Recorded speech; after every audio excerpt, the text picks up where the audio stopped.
ಸರ್ಕಾರಿ ಹಿರಿಯ ಪ್ರಾಥಮಿಕ ಶಾಲೆಯಲ್ಲಿ ಎಫ್ಎಲ್ಎನ್ ಆಧಾರಿತ ಕಲಿಕಾ ಹಬ್ಬ. ಕಂಪ್ಲಿಯ 8ನೇ ವಾರ್ಡ್ ಕ್ಲಸ್ಟರ್ನ ಸರ್ಕಾರಿ ಹಿರಿಯ ಪ್ರಾಥಮಿಕ ಶಾಲೆಯಲ್ಲಿ ಇಂದು ಎಫ್ಎಲ್ಎನ್ ಆಧಾರಿತ ಕಲಿಕಾ ಹಬ್ಬ ಕಾರ್ಯಕ್ರಮವನ್ನು ಹಮ್ಮಿಕೊಳ್ಳಲಾಗಿತ್ತು. ಕಾರ್ಯಕ್ರಮದಲ್ಲಿ 8ನೇ ವಾರ್ಡ್ ಕ್ಲಸ್ಟರ್ನ ಸಿಆರ್ಪಿ ಗಂಗಾಧರ್ ಮಾತನಾಡಿ, ಕಲಿಕಾ ಹಬ್ಬದ ಅಂಗವಾಗಿ ವಿದ್ಯಾರ್ಥಿಗಳೇ ಸ್ವಯಂ ಪ್ರೇರಿತರಾಗಿ ಕಾರ್ಯಕ್ರಮಕ್ಕೆ ಬೇಕಾದ ಅಲಂಕಾರಿಕ ವಸ್ತುಗಳನ್ನು ತಯಾರಿಸಿರುವುದು ವಿಶೇಷ ಅಂತ ಹೇಳಿದ್ರು. ಮಾಜಿ ಪುರಸಭೆಯ ಅಧ್ಯಕ್ಷ ಬಿ ಸಿದ್ದಪ್ಪ ಮಾತನಾಡಿ, ಇತ್ತೀಚೆಗೆ ಬಹುತೇಕ ಪೋಷಕರು ಖಾಸಗಿ ಶಾಲೆಗಳತ್ತ ಮೊರೆ ಹೋಗುತ್ತಿರುವುದು ಕಂಡು ಬರ್ತಾ ಇದೆ. ಸರ್ಕಾರಿ ಶಾಲೆಗಳ ಏಳಿಗೆಗಾಗಿ ಎಲ್ಲರೂ ಕೂಡ ಶ್ರಮಿಸಬೇಕು. ಕೇವಲ ಪ್ರಶಸ್ತಿಗಾಗಿ ಕೆಲಸ ಮಾಡುವುದಕ್ಕಿಂತ ಸರ್ಕಾರಿ ಯೋಜನೆಗಳನ್ನ ಸದ್ಬಳಕೆ ಮಾಡಿಕೊಂಡು ಮಕ್ಕಳಿಗೆ ಉತ್ತಮ ಶಿಕ್ಷಣ ಕೊಡಬೇಕು. ಕನ್ನಡ ಶಾಲೆಗಳಿಗೆ ಮಕ್ಕಳನ್ನ ಸೇರಿಸುವಂತೆ ಪೋಷಕರಿಗೆ ಮನವಿ ಮಾಡಿದ್ರು. ಎನ್ಪಿಎಸ್ ರಾಜ್ಯಾಧ್ಯಕ್ಷ ನಾಗನಗೌಡ ಮಾತನಾಡಿ, ಪ್ರತಿಯೊಬ್ಬರು ಕೂಡ ಶಿಕ್ಷಣದಿಂದ ಮುಂದೆ ಬರಬೇಕು, ಯಾರು ಕೂಡ ಶಿಕ್ಷಣದಿಂದ ವಂಚಿತರಾಗಬಾರದು ಅಂತ ಹೇಳಿದ್ದಾರೆ. ಈ ಕಾರ್ಯಕ್ರಮದಲ್ಲಿ ಶಿಕ್ಷಕರು ಆದ ಜೋಗಿ ನಾಯಕ್ ರುದ್ರಪ್ಪ, ಸಿಆರ್ಪಿ ರೇಣುಕಾ ಆರಾಧ್ಯ, ಸಾವಿತ್ರಿಬಾಯಿ ಫುಲೆ ಸಂಘದ ಅಧ್ಯಕ್ಷೆ ಸುನೀತಾ ಪೂಜಾರ್, ವೆಂಕಟೇಶ್, ಮುಖ್ಯ ಗುರು ಸುಮಿತ್ರಾ, ಎಸಿಒ ರೇವಣ್ಣ ಸೇರಿ ಅನೇಕರು ಉಪಸ್ಥಿತರಿದ್ದರು.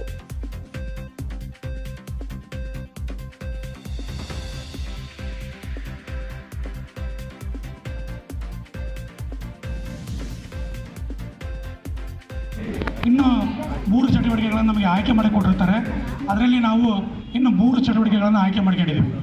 ಒಂದು ರಸಪ್ರಶ್ನೆ, ಗಟ್ಟಿ ಓದು ಹಾಗೂ ಪಾತ್ರಾಭಿನಯ ಅಥವಾ ಏಕಪಾತ್ರಾಭಿನಯ ಅಂತ ಕರಿತೀರಲ್ಲ, ಈ ರೀತಿ 3 ಚಟುವಟಿಕೆಗಳನ್ನು ಆಯ್ಕೆ ಮಾಡ್ಕೊಂಡಿದ್ದೀವಿ.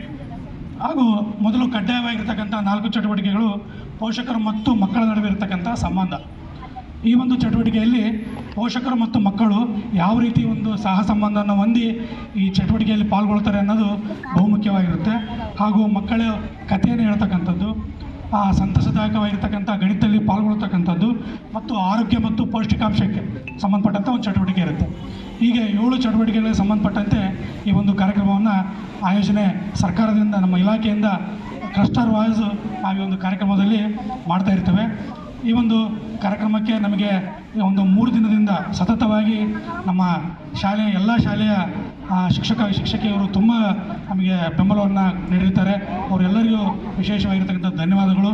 ಹಾಗೂ ಈ ಒಂದು ಕಾರ್ಯಕ್ರಮದಲ್ಲಿ ಭಾಗವಹಿಸತಕ್ಕಂಥ ಮಕ್ಕಳು, ನಾವಿಲ್ಲಿ 7 ಚಟುವಟಿಕೆಗಳಿಗೆ ಅಲ್ಲಿ ಮೇಲ್ಗಡೆ ನಡೆಯುತ್ತಿರೋದು ಸಂತೋಷಕರ.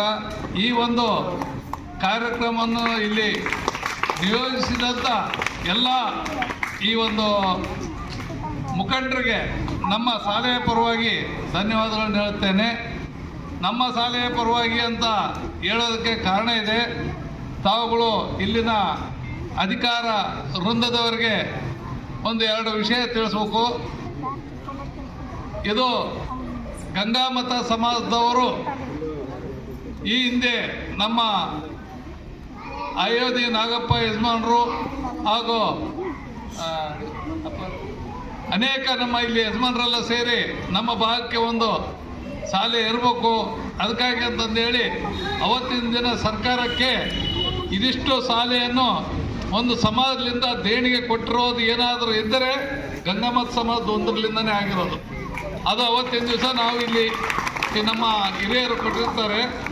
ಆದರೆ ದುಃಖ ಏನಂದರೆ, ಈ ಒಂದು ಶಾಲೆಯಲ್ಲಿ ಇವಾಗ ಏನು ಸೇರಿದವರು ಎಷ್ಟು ಮಂದಿ ಹುಡುಗರು ಸೇರ್ಯಾರ, ಇದರ 10 ಪಟ್ಟು ಹಿಂದೆ ಇಲ್ಲಿ ನಮ್ಮ ಸ್ಕೂಲಾಗ ಹುಡುಗರು ಇರ್ತಿದ್ರು.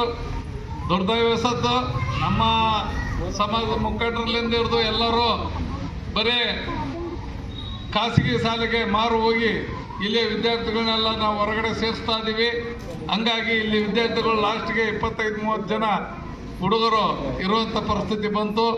ಇವತ್ತು 3 ಊರಿನ ಎಲ್ಲ ಹುಡುಗರು ಸೇರಿ ಒಂದು ಖಾಸಗಿ ಸ್ಕೂಲ್ ಆಗಿರೋ 1ನೇ ಕ್ಲಾಸಿನ ಹುಡುಗರು ಒಂದು ಸರಿಸಮ ಇರೋಷ್ಟು ಆಗಿಲ್ಲ. ಅದು ದುಃಖಕರ. ವಿಶಿಷ್ಟ ಪ್ರಯೋಗಗಳನ್ನು ಮಾಡ್ತಾನೆ ಇರ್ತದೆ. ಕಾರಣ, ಇತ್ತೀಚೆಗೆ ಸರ್ಕಾರಿ ಶಾಲೆಗಳು ಸಂಖ್ಯೆ ಕಡಿಮೆ ಆಗ್ತದೆ, ಮಕ್ಕಳ ಸಂಖ್ಯೆ ಕಡಿಮೆ ಆಗ್ತಾ ಇದೆ. ಅಂಥದ್ದು ಒಂದು ಭಾಗ. ಆದರೆ ಬಹುತೇಕ ಇನ್ನೊಂದಷ್ಟು ಸರ್ಕಾರಿ ಶಾಲೆಗಳೇನಾದ್ರು ಹೆಚ್ಚಿನ ಪ್ರಮಾಣದಲ್ಲಿ ಉಳಿದಿದ್ರೆ ಅದು ಉತ್ತರ ಕರ್ನಾಟಕ ಮತ್ತು ಹೈದರಾಬಾದ್ ಕರ್ನಾಟಕದ ಭಾಗಗಳಿಂದಾಗಿಯೇ ಉಳಿದಿರತಕ್ಕಂಥದ್ದು ಕೂಡ ನಮ್ಮ ಗಮನಕ್ಕೆ ಇದೆ. ಬಹುಶಃ ಮಲೆನಾಡು ಪ್ರದೇಶದಲ್ಲಿ ನಾನು ಹಾಸನ ಜಿಲ್ಲೆಯಲ್ಲಿ ಕೆಲಸ ಮಾಡ್ತಾಯಿದ್ದೆ ಮೊದಲು. ಫಸ್ಟ್ ಪಾಯಿಂಟು, ಇವತ್ತೇನು 25 ಮಕ್ಕಳು 30 ಮಕ್ಕಳು ಅಂದ್ರಲ್ಲ ನೀವು, ಅದು ಇಡೀ ನಮ್ಮ ಕ್ಲಸ್ಟರಿನ 25 ಶಾಲೆಗೆ ದೊಡ್ಡ ಶಾಲೆ ಅವತ್ತಿಗೆ 2007ರಲ್ಲಿ ಹೇಳ್ತಾರೆ ನಾನು, ಅದರ 19 ವರ್ಷಗಳ ಹಿಂದೆ, 19 ವರ್ಷದಿಂದನೇ ಅಲ್ಲಿ 10 ಮಕ್ಕಳು 20 ಮಕ್ಕಳು ದೊಡ್ಡ ಶಾಲೆ. ಇವತ್ತು 2 ಮಕ್ಕಳು 3 ಮಕ್ಕಳಿಗೆ ಬಂದಿದೆ ಆ ಶಾಲೆಗಳೆಲ್ಲ. ಪ್ರತಿ ವರ್ಷ 106 ಶಾಲೆಗಳು ಚಿಕ್ಕಮಗಳೂರು, ಉಡುಪಿ, ಮಂಗಳೂರು, ಶಿವಮೊಗ್ಗ ಇಲ್ಲೆಲ್ಲ ಮುಗಿಸ್ತಾನೇ ಬರ್ತಾ ಇದ್ದಾವೆ. ಇದಕ್ಕೂ ವ್ಯತಿರಿಕ್ತವಾಗಿ ಬೆಂಗಳೂರಲ್ಲಿ ಈ ನೀವೇನು ಕ್ಯೂ ಹಚ್ತಿದ್ದಾರೆ ಒಂದಷ್ಟು ಶಾಲೆಗಳಿಗೆ ಅಂತ ಹೇಳಿದ್ರಿ, ಬೆಂಗಳೂರು ನೀವು ಅನ್ಕೊಂಡಿರ್ಬೋದು ಬೆಂಗಳೂರು ಕಂಪ್ಲೀಟ್ ಪ್ರೈವೇಟ್ ಮಯ ಆಗಿದೆ ಅಂಥೇಳಿ.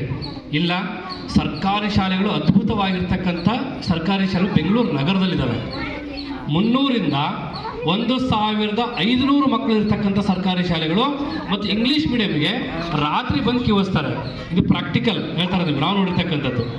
ಆ ಮಟ್ಟದ ಶಾಲೆ ಯಾಕೆ ಇದಾವೆ ಅಂತ ಹೇಳಿದ್ರೆ ಅಲ್ಲಿಯ ಸ್ಥಳೀಯರ ಸಹಕಾರ, ಸ್ಥಳೀಯ CSR ಫಂಡ್ಗಳು ತೆಗೆದುಕೊಂಡು ಪ್ರೈವೇಟ್ ಶಾಲೆಗೂ ಮೀರುವಂತಹ ಒಂದು ಬಿಲ್ಡಿಂಗನ್ನು ಕಟ್ಟಿರ್ತಕ್ಕಂಥದ್ದು, ಸಿಬ್ಬಂದಿ ಕೊಟ್ಟಿರ್ತಕ್ಕಂಥದ್ದು ವ್ಯವಸ್ಥೆ ಇದೆ. ಹಾಗಾಗಿ ಇವತ್ತು ನಿಮಗೆ ಕಲಿಕಾ ಹಬ್ಬದ ಮೂಲಕ ಮಕ್ಕಳಿಗೆ ಇವತ್ತು ನೀವೆಲ್ಲ ಏನು ಮಾಡಿದ್ದೀರಿ, ಅಂಗಡಿಯಿಂದ ಪೇಟ ತರಬಹುದಾಗಿತ್ತು, ಹೂ ತರಬಹುದಾಗಿತ್ತು, ಎಲ್ಲವನ್ನು ಕೂಡ ಶಿಕ್ಷಕರ ಒಟ್ಟಿಗೆ ಸೇರಿಕೊಂಡು ಮಕ್ಕಳು ಕೂಡ ಪೇಪರಲ್ಲಿ ಅತ್ಯಂತ ಕಡಿಮೆ ವೆಚ್ಚದಲ್ಲಿ ನೀವು ಅದನ್ನು ಕಲ್ತಂಗಾಯಿತು. ಮತ್ತು ಖುಷಿ ಏನು ಅಂತ ಹೇಳಿದ್ರೆ, ನಾನು ಈ ಹೂವನ್ನು ಮಾಡಿದೆ, ನಾನು ಈ ಕಿರೀಟವನ್ನು ಮಾಡಿದೆ ಅನ್ನುವಂತಹ ಖುಷಿ ಇದೆಯಲ್ಲ, ಇದು ಕಲಿಕೆಯ ಒಂದು ಭಾಗ. ಈಗ ನಿಮಗೆ 10ರಲ್ಲಿ 10 ರೂಪಾಯಿ 10ರಲ್ಲಿ 5 ಹೋದರೆ ಎಷ್ಟು ಅಂತ ಹೇಳುವಂಥದ್ದು, ಅದಕ್ಕಿಂತ ಹೆಚ್ಚಾಗಿ 10 ರೂಪಾಯಿ ಕೊಟ್ಟು ನಿಮಗೆ ಚಾಕ್ಲೇಟ್ ತರಲಿಕ್ಕೆ ಹೇಳಿದರೆ ಅಂಗಡಿಗೆ ಹೋಗಿ